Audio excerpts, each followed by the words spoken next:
Aham Atma Gudakesha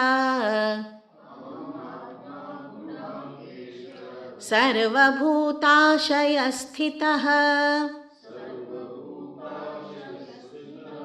Aham Adishcha Madhyam Cha Bhutanamanta Eva Cha. I am the self, Bhagavan says, O Gudakesh, seated in the hearts of all beings. I am the beginning, the middle, and also the end of all big beings. For a devout devotee, this should be sufficient. This should be sufficient inspiration to stop his mind's inquisitiveness to know more about how do we find Bhagavan, how do we find God, how do we see the pervasiveness of Supreme Reality. Oh, is it not enough? If I understand this one shloka as a seeker, I would elevate myself to that extent that actually I'll start seeing nothing other than God all around. Why? Because Bhagavan says, I am the self seated in the hearts of all beings. So the seeker will say, oh, my God is saying that I am seated in your heart. So now let me stop running around here and there and let me try to find him in my heart. And if I take that biological heart of mine as the seat of God, then it becomes easier for me to understand the second line. I am the beginning, the middle, and the end of all beings. The heart is the beginning.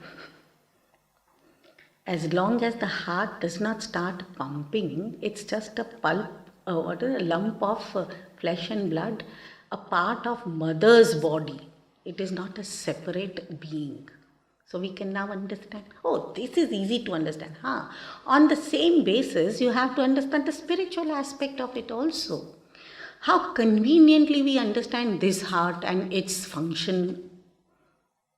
Any being to survive needs that heart. Otherwise, plant kingdom, okay. The moment it is animal kingdom, there is a heart, which is the beginning of life. And then it remains, and then when it stops pumping, the end of that body. The being is dead. But Bhagavan cannot say that, oh, so therefore, with the end of the heart I die. That's not the story. Eternal. So there has to be an eternal aspect in this understanding. So what is this heart? So therefore, in the scriptures, we get the explanation of this heart. Heart is that seat of virtues, which are maximum possible to flourish in human life. Because it is the convergence of intellect and mind. So it's not sufficient to have mental emotions, but it is important to have the intellectual understanding of why this emotion. So when the mind is uplifted to the intellectual level, and when the mind and intellect become one, then that becomes my permanent virtue. And that is the seat of God or divinity. That's where divinity lies. So I am in the heart of all beings. I am seated in the heart. Is not that he is confined to the virtues, but definitely the virtues are the seat of consciousness. So I will be called as that much conscious, as much virtues I inculcate and express.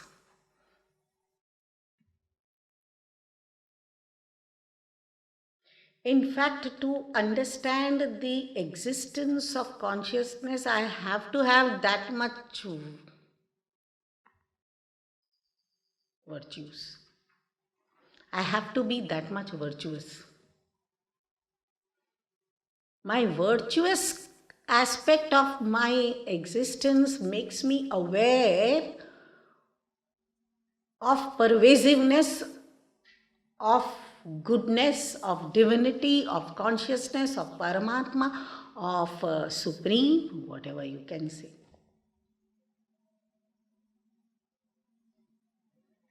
So how much expansion is required? First of all, of the mind of the seeker, because our minds, first of all, are conditioned by likes and dislikes, yours and mine, etc. It's full of desires and viciousness, and somewhere there is some virtue here and there. That's not sufficient. So we have to get rid of malice of mind. So when we read the scriptures, they inspire us to transform the mind. When the mind starts getting transformed, then it starts giving support to intellectual understanding. Till then it is not supportive. It goes tangent to our understanding. So our understanding will say, you must help, and our mind will say, drop it.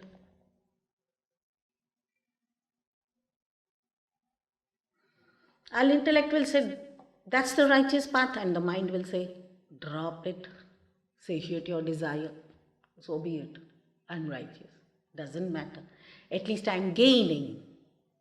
So this attitude is not desirable. It will not let me elevate. And the biggest impediment over here is the ego, which just not let me open my doors to divinity. So I am the beginning, the madhya, the center or the middle, and also the end. Bhagavan in short says, that's all. You want to find divinity, all pervasive divine, first find it in yourself. How will you find? Without expanding, without breaking the conditionings. You cannot. Because that's the beginning, the middle and the end of divinity.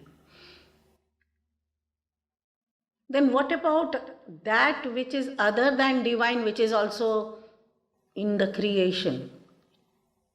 We will come to know what about that. Let Bhagavan explain in details. This is just the beginning. In the beginning itself, Bhagavan has told the subtlest aspect of expression of consciousness, expression of the divine.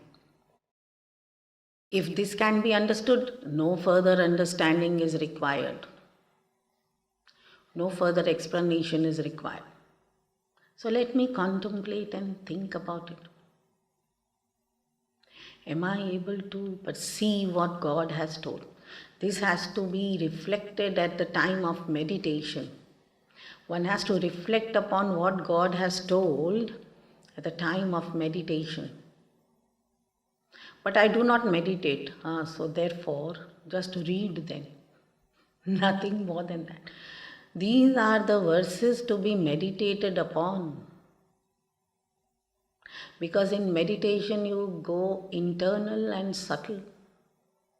Otherwise you are so extroverted that you will not be able to perceive what God wants you to understand. Do you think that Arjuna in the battlefield, after the blowing of the trumpets and conch, he will be closing his eyes and meditating?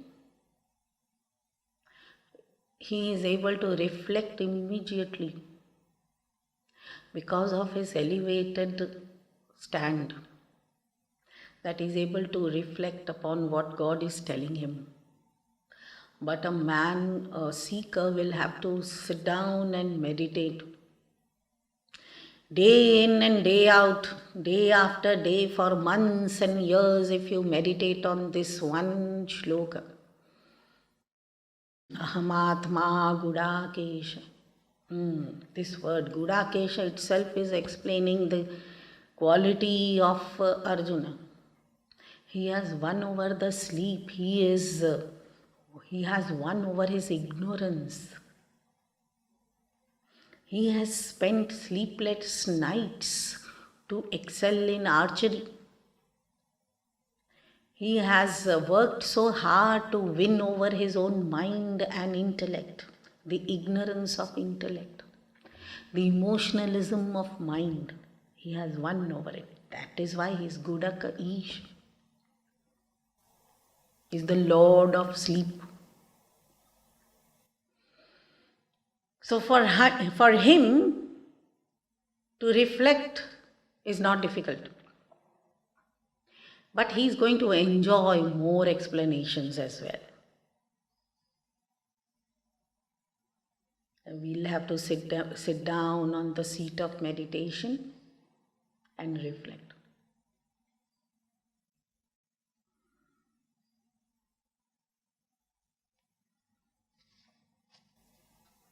Sarvabhuta Ashaya Sthitaha. Ashaya, the heart.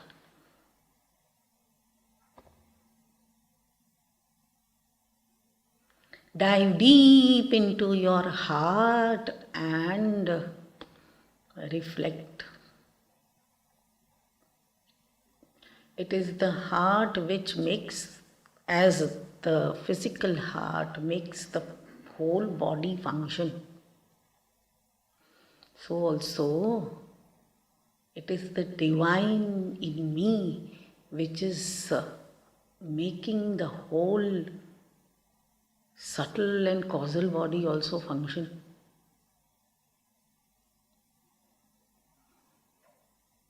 It is different that I manipulate in between this ego. Ego disturbs the work of the divine. The mind gets contaminated, but it was enlivened by consciousness. The senses are enlivened by consciousness. The intellect is enlightened by consciousness. I have to be conscious about this consciousness at the level of my understanding, and the mind has to cooperate and accept it.